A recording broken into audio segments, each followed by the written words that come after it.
Vaping and e-cigarette use is increasing across the country, and this week the FDA said it's going to crack down on vaping by teens. KPAX's Connor McCauley spoke with the superintendent of MCPS, Mark Thane, about what the school district is doing to keep kids from vaping. Wednesday, the FDA announced that teenage use of e-cigarettes or vaping has reached epidemic proportions. Missoula County Public Schools aren't exempt to this national problem. The FDA yesterday termed it an epidemic, and I would say that's not an overstatement.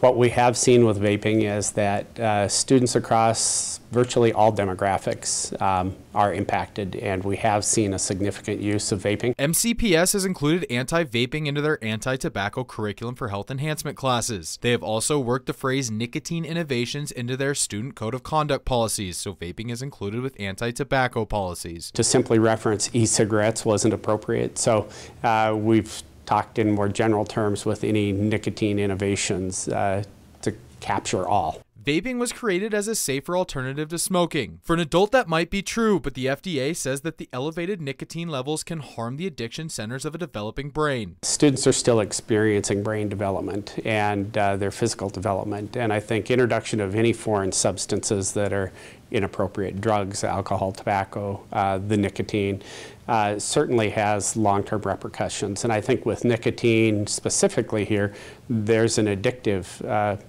issue that also needs to be addressed. And again, perceptions are that this is different than smoking tobacco, but I think long-term health consequences are not fully understood, and certainly the fact that it is still a nicotine product gives us cause for concern.